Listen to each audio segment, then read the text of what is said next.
사모하고 갈망합니다. 새해를 맞이하더라도 여전한 하나님의 은혜 가운데 거하기를 원합니다. 평생토록 하나님의 은혜가 우리를 이끌어가 주시기를 바랍니다. 이 시간 말씀을 통해서도 풍성히 부어주시는 하나님의 은혜가 우리를 위한 족한 은혜임을 알고 감사하며 말씀 받는 우리 모두 되기를 소원합니다. 예수님의 이름으로 기도하옵나이다. 아멘. 이 날이 무슨 날일까요? 1월 12일. 1월 12일. 혹시 누구 생일인가요? 2019년 달력으로 따지면 둘째 토요일이 될 것입니다. 1월 12일. 조금 설명을 드리겠습니다. 미국의 스트라바라는 아주 특이한 단체가 있습니다. 피트니스 관련된 단체인데 이 단체에서 전 세계 3,150만 명 이상에게 설문조사를 했습니다. 새해 계획이 결정적으로 무너지기 시작하는 날이 언제입니까? 조사 결과 새해 계획이 결정적으로 무너지기 시작하는 날이 바로 1월 12일이었습니다. 그리고 2월 말 정도 되면 응답자들의 80%가 새해에 세웠던 계획들을 거의 포기하는 것으로 나타났습니다. 새해에 계획을 세우는 것과 그 계획이 1년 동안 이루어지는 것은 별개의 문제임을 보여주는 통계입니다. 2018년 참 무엇이든 잘해보려고 예를 썼습니다. 좋은 계획들을 세웠고 나름대로 열심으로 뛰었던 한 해임에 틀림이 없습니다. 지나가 보니까 얼마만큼 이루었는지, 얼마만큼 우리 계획대로 일들이 풀렸는지 각자 다 다를 수가 있을 것입니다. 새해는 어떨까요? 오늘 본문은 새해를 계획하는 데 있어서 가장 중요한 것이 무엇인가를 가르쳐줍니다. 저는 그 한 가지를 여러분들하고 함께 나누면서 새해를 맞이하고자 합니다. 본문이 포함되어 있는 잠언 16장 1절부터 9절은 하나님의 주권을 강조하는 단락입니다. 문단입니다. 8절을 제외하고 매 구절마다 여호와라는 이름이 나옵니다. 그러니까 매사에 우리가 어디에 있든지 나이가 어떻든 우리 각자 개인과 가정과 교회 그리고 우리나라 인류 역사를 주관하시는 분은 하나님이심을 강조하기 위함입니다. 그런 전체 문맥 가운데 오늘 본문 9절이 포함이 되어 있는 것입니다. 9절을 제가 다시 한번 읽어보겠습니다. 사람이 마음으로 자기의 길을 계획할지라도 그의 이름을 인도하시는 이는 여호와시니라.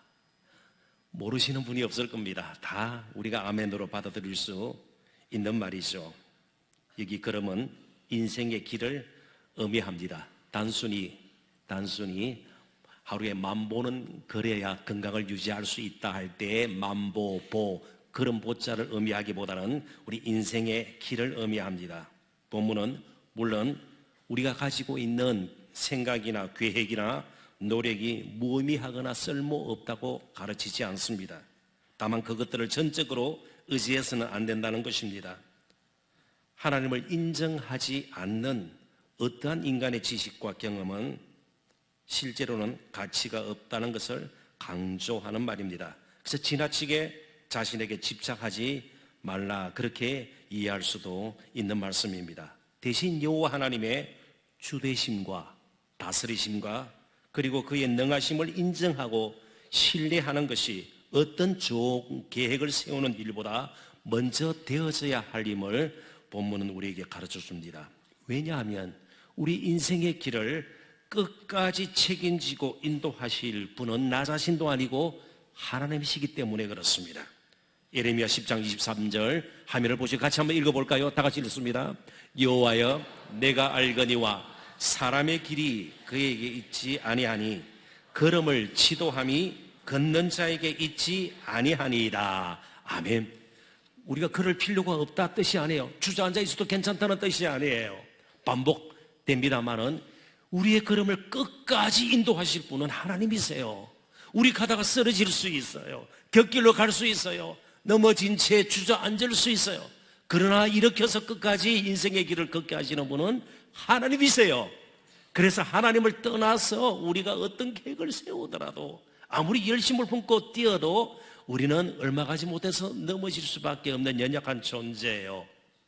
우리에게는 버틸 힘이 그렇게 많지가 않습니다. 그래서 먼저 무엇을 해야 되는가가 참으로 중요한 것이죠. 우리가 열심히 뛰기 위해서, 그래서 우리는 먼저 하나님 앞에 무릎을 꿇는 것부터 배워야 하는 겁니다. 하나님을 하나님으로 인정하는 것이 참으로 필요하죠.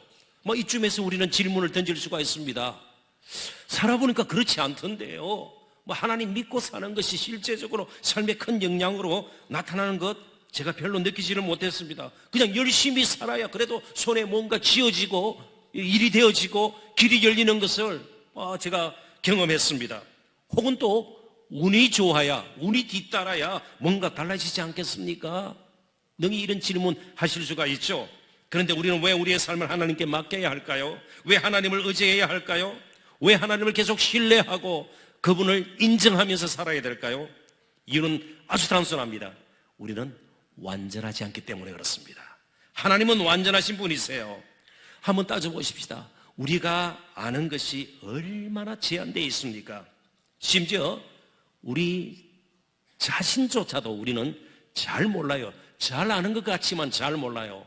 오죽했으면 19세기 영국의 유명한 탐험가요 작가였던 리차드 버튼은 우리 인생의 모습을 이렇게 그려주고 있습니다. 한번 화면을 보시죠. 진실은 수만 조각으로 깨진 거울인데 사람들은 자신의 작은 조각이 전체인 줄 아네. 이렇게 노래했습니다. 한번 이렇게 그림을 그려보십시오. 큰 대형 거울이 산산조각이 났습니다. 그 한 조각에 내 얼굴을 비추고 이게 나의 온전한 모습이다? 아니요, 다 담을 수가 없는 것이죠. 그게 인생의 모습이라는 것이에요. 한 조각 가지고 내 인생을 온전히 살아갈 수 있다고 스스로 자만해지는 것은 오히려 위험하다는 것이에요. 오직 우리 인생의 전체 그림을 가지고 우리의 인생을 끝까지 걷게 하시는 분, 그리고 우리 계획을 능히 이루실 수 있는 분은 하나님이심을 우리는 기억해야 합니다. 그래서 이런 믿음을 가지고 사는 자에게는 필연적으로 꼭 두 가지가 뒤따르게 됩니다. 이 부분에서 실패가 없었으면 좋겠습니다. 첫째가 뭘까요? 하나님을 믿는 자에게 성경에서 말해주는 것입니다. 첫째는 기다림이에요. 기다림. 우리는 늘 유혹을 받습니다. 내가 해버리는, 내가 말해버리고요, 내가 행해버리는 그런 유혹이 늘 있습니다. 그러나 기다림은 단순히 이를 악물고 막연하게 시간을 보내는 것이 아닙니다. 무의미하게 무작정 막연하게 견디는 것도 아닙니다. 그것은 믿음의 용기 있는 선택이고 소망을 굳게 잡는 것입니다. 그래서 유대인들의 삶에 빼놓을 수 없는 것이 가바하예요. 기다림이에요. 시편 기자들이 참고 기다렸더니 하나님께서 이렇게 일하셔서 그래서 그들의 찬양이 더 뜨거워지는 겁니다. 기다림 후의 찬양은 보통 노래하는 것하고 달라요. 기다림 후의 섬김은요, 진정한 순수한 섬김이 될 수가 있어요. 기다림의 영성이 우리에게 참으로 필요합니다. 그래서 기다릴 줄 알아야 되는 것입니다. 시편 기자들이 자주 사용했던 말 아니겠어요? 왜 기다린다고요? 하나님은 온전하게 일을 이루시기 때문에 그렇습니다. 하나님은 성급하지 않아요. 하나님은 대충 일을 하시는 분이 아니십니다. 항상 온전하게 이루시는 분이시니까 때로는 우리의 시간과 맞지 않을 수가 있습니다. 기다림이 이제부터는 우리 삶의 한 부분이 되었으면 좋겠습니다. 그럴 때 정말 하나님께서 온전하게 이루시는, 특별히 선을 이루시는 것을 우리는 경험하게 될 것입니다.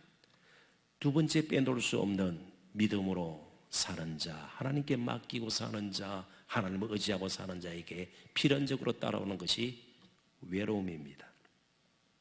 한 가지가 뭐라고요? 기다림이고요. 또 다른 한 가지는 외로움입니다. 차라리 많은 사람들이 걷는 길을 그냥 걷는 것이 편할 수 있습니다.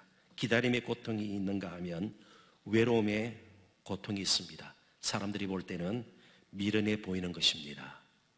좁은 기림에 틀림이 없습니다. 그래서 성경의 인물들은 기다림의 사람들이었고 동시에 광야의 사람들이었습니다. 광야가 어떤 곳입니까? 촌락과 마을과 떨어져 있습니다. 안락함하고는 거리가 먼 곳입니다. 사람의 도움을 받기도 힘든 곳입니다. 그런데 광야의 유익이 있습니다. 하늘과 가장 가까운 곳입니다. 믿음으로 살기에는 가장 적합한 곳입니다. 하나님만 의지할 수밖에 없는 곳이기 때문에 그렇습니다. 실제로 이스라엘의 역사를 더듬어보더라도 그들의 역사에 있어서 가장 놀랍고 풍성하고 지속적인 하나님의 은혜와 기적을 체험할 수 있었던 것은 바로 광야였습니다. 40년 동안 그들은 하루하루를 하나님의 기적으로 살았습니다. 그래서 광야는 결코 하나님의 버림받은 곳이 아닙니다. 하나님을 더 깊이 가까이에서 경험하는 곳입니다. 이제 새해도 저는 여러분들에게 모든 것이 잘 되리라 그렇게 보장할 수 없습니다. 대신 외로움의 시간을 가지게 될지도 몰라요. 광야 같은 상황에 직면하게 될지도 모릅니다. 그럴 때마다 하나님을 꼭 기억을 하십시오. 하나님은 온전하게 이루시는 분이십니다. 나의 온전치 못함을 아시고 나의 연약함을 아시고 나의 조각난 부분을 아시고 가장 온전하게 우리의 삶을 엮어가시는 분이심을 꼭 잊지 마시기를 바랍니다. 그리고 무엇보다도 하나님은 이미 나를 인도하고 계심을 믿으셔야 합니다. 앞으로 하나님께서 여러분들을 인도하실 것입니다가 아니에요. 이미 인도를 하셨습니다. 인도하시기에 이 자리까지 나왔고 인도하시기에 오늘까지 살았고요. 인도하시기에 2018년을 보내고 2019년을 맞이하게 되는 것입니다. 걸음을 인도하시는 이는 하나님이시다. 오늘 본문도 그렇게 우리에게 말해주고 있습니다. 근데 어떻게 하나님 우리를 인도하십니까? 보이지 않는 하나님이 우리를 어떻게 인도하십니까? 또 다른 질문을 우리가 할 수 있죠. 어떻게 인도할까요? 하나님 이미 인도를 시작하셨습니다. 어떻게 해요? 어떻게 우리를 인도하십니까? 성경은 여러 가지로 하나님께서 우리를 인도하신다고 여러 방식을 통해서 여러 길을 통해서 우리를 인도하신다고 가르쳐주고 있습니다. 때로는 환경의 변화를 통해서 나의 삶의 조건을 바꾸어서 나를 인도하십니다. 환경이 달라질 때에 하나님의 손길이 깃들어서 이렇게 나의 삶의 환경이 달라지고 나의 삶의 조건이 달라지는구나.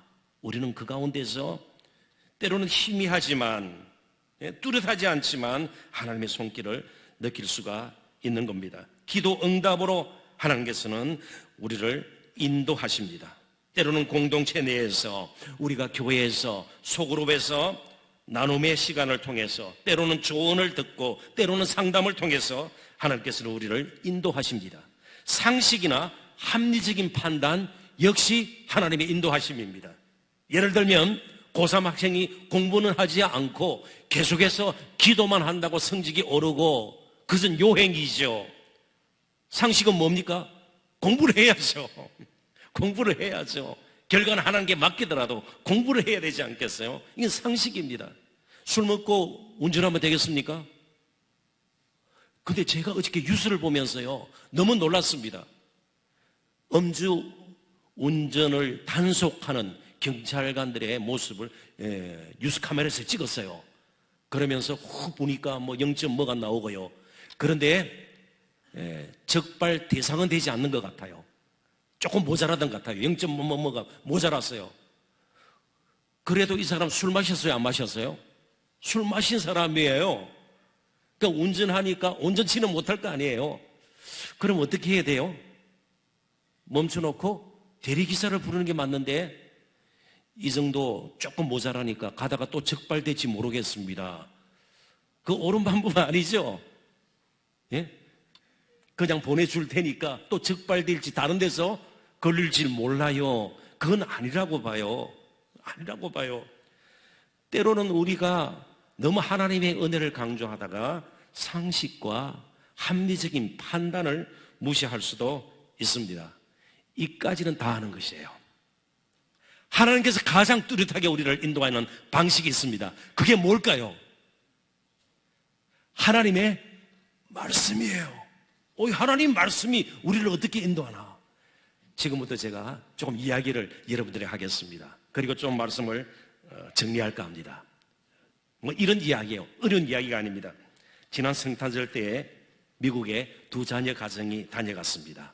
지금 다 미국으로 돌아갔고요.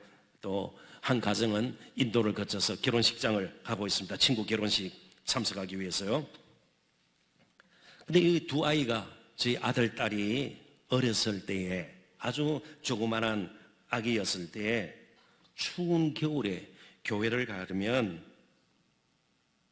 어떻게 해야 돼요? 추운 겨울에 교회를 가려면요, 우선 두꺼운 옷을 입혀야죠.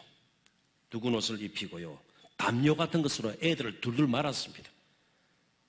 그리고 엄마 아빠인 저희 부부가 한 아기씩 없던지 안고 그렇게 차를 태워서 갔습니다. 모자 씌우고요, 덮을 수 있는 거 다 덮었습니다. 아무 말 없이 그들을 안거나 엎혀서 그들을 교회로 데려갔습니다. 유식한 말로 교회로 인도했습니다. 이번에 왔을 때는요, 담요로 둘둘 말지 않았어요. 두꺼운 옷을 입히지 않았습니다. 아마 막 가서 옷을 입히려고 그랬으면 징그럽다고 저리 가라고 그랬을 겁니다. 대신 이렇게 말했습니다. 한파가 지금 한국에 온 것 같아. 밖이 너무 추우니까 다들 옷 따뜻하게 입어야 돼. 제가 틀린 말 했습니까? 제가 비정상입니까? 그런데 걔들이 주섬주섬 옷을 챙겨 입고요, 따뜻하게 입고요, 사위는 제 모자까지 썼어요. 제가 안 쓰는 모자까지 썼어요. 무슨 말씀인가 아시겠어요? 우리가 영적으로 어리면 하나님께서 일일이 챙겨주세요. 그런데 이제는 말씀하세요. 그리고 우리를 인도하세요. 우리가 알아들을 수 있어요. 그리고 삶을 절제할 수도 있어요. 다듬어 나가기도 해요. 하나님께서 말씀으로 우리를 인도하세요. 말씀이 다 나와 있어요. 인도를 가장 확실하게 받는 방식은 하나님의 말씀에 순종하는 겁니다. 지속적으로 하나님의 말씀을 통해서 하나님께 맡기는 법을 우리가 배워나가는 겁니다. 매일 발걸음마다 하나님을 의지하는 것은요, 매일매일 하나님과 교제하면서 하나님의 음성을 듣는 것이에요. 말을 듣는 것이에요. 그래서 막 다 큰 우리 아이들에게 담요를 덮어 씌우고요, 막 내복을 입히고요, 불편해요. 귀찮아해요. 그러는 부모가 이상하게 보일 거예요. 그래서 어느 정도 이제 신앙이 성숙하면 하나님의 음성을 듣고 하나님 말씀으로 우리가 어떻게 살아야 하는지, 우리가 어떻게 인생의 길을 가야 하는지를 알게 되는 겁니다. 그러한 복이 저와 여러분에게 넘치는 2019년이 되기를 주님의 이름으로 축원합니다. 이제 그 수준으로 가야 된다는 것이에요. 어린아이가 아니고요, 그래서 기저귀 갈고요, 막 옷 입히고요, 담요 덮어 씌우고, 이것이 아니라 말씀으로 인도하시는 하나님과 동행하는, 그게 진정한 동행이죠. 동행하는 저와 여러분이 되어야 할 것입니다. 이제 말씀을 정리합니다. 이스라엘 백성들을 가장 앞장서서 인도했던 사람이 누구일까요? 바로 잠언서를 기록한 이스라엘의 왕 솔로몬이었습니다. 솔로몬은 잠언뿐만 아니고 전도서도 아가서도 썼습니다. 그리고 잠언과 같은 귀한 말씀들, 소위 명언들을 수천 개나 지었다고 성경은 기록합니다. 그런 솔로몬이었지만 정작 자신은 잠언의 가르침대로 살지를 못했습니다. 오히려 시간이 지나면서 우상 숭배의 죄에 빠지고 말았습니다. 그러나 우리를 가장 사랑하시고 지금까지도 우리를 인도하셨고, 그리고 2019년 평생을 우리를 인도하실 우리 우리의 왕 예수님은 자신이 말씀하신 대로 사셨던 분입니다. 솔로몬은 지혜에 대해서 말을 했지만 예수님은 자신이 지혜였습니다. 말씀이 육신이 되어 우리 가운데 오신 완전한 지혜였습니다. 그러므로 가장 지혜로웠던 분은 자문을 지은 솔로몬이 아니라 은혜와 진리로 충만하셨던 예수님이십니다. 마가복음 6장 2절입니다. 안식일이 되어 회당에서 가르치시니 많은 사람이 듣고 놀라와 이 사람이 어디서 이런 것을 얻었느냐, 이 사람이 받은 지혜와 그 손으로 이루어지는 이런 권능이 어찌 되느냐.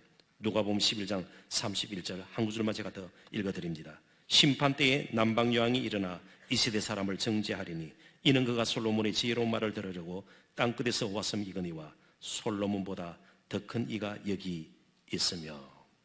솔로몬은 자신의 영화를 유지하기 위해서 백성들에게 무거운 짐을 지었습니다. 과한 세금과 심한 노역을 시켰습니다. 자신의 왕궁을 지었고 성전 건축을 위해서 많은 돈을 들여서 이방인들, 기술자를 불렀습니다. 예수님은 자신의 영광을 포기하고 자신의 왕궁을 짓거나 왕주를 세우기 위해서 이 땅에 오지 않았습니다. 백성들에게 무거운 짐을 지우기보다는 수고와 무거운 짐자들아 다 내게로 오라. 내가 너희를 쉬게 하리라. 그리고 마지막에는 십자가에서 우리의 죄짐까지 맡아 지었습니다. 자신의 지혜를 뽐내지 않고 때로는 광야의 사람처럼 외로이 밤을 지새면서 하나님의 인도를 받았고 하나님의 때를 기다렸고 그리고 자신을 미련하게 십자가의 길을 가심으로 하나님의 구원을 이루셨습니다. 강한 자의 편에서 자신의 유익을 구하지 않았습니다. 약한 자의 편에 서서 하나님의 공의가 무엇인지를 보여주셨습니다. 솔로몬처럼 이 땅에서 그분은 많은 것을 누리지 않았습니다. 스스로 가난해지셔서 우리를 부유케 하셨습니다. 그 예수님이 2018년대에도 우리와 함께 하셨습니다. 그리고 이 시간 2019년도도 동행하시기 위해서 이 자리에 계십니다. 끝까지 우리를 인도하실 임마누엘, 우리의 왕이십니다. 말씀을 맺습니다. 항상 이맘때가 되면 언론이나 심지어 국립공원관리공단 같은 곳에서 해맞이 일출 명소를 선전하고 소개합니다. 관리공단에서도 6곳을 선정했습니다. 해맞이를 보면서 한 해를 시작하는 것이 어떤 면에서는 뜻깊은 일일 수도 있습니다. 그러나 저는 그런 명소를 알려드릴 수가 없습니다. 모르기도 하고 그럴 필요가 없기 때문입니다. 떠오르는 해를 바라보면서 새해를 시작하는 것보다 해를 지으신 예수 그리스도를 보는 것이 더 영광스럽기 때문에 그렇습니다. 이 어두운 세상에 빛으로 오신 그분을 경배하며 그분의 은혜를 잊고 한 해를 시작하는 것보다 더 뜻깊고 가치 있고 복된 일은 없기 때문입니다. 제가 좋아하는 한 구절을 여러분들에게 소개하겠습니다. 함께 읽고 새해를 맞이하도록 하십시다. 말라기 4장 2절입니다. 다 같이 읽습니다.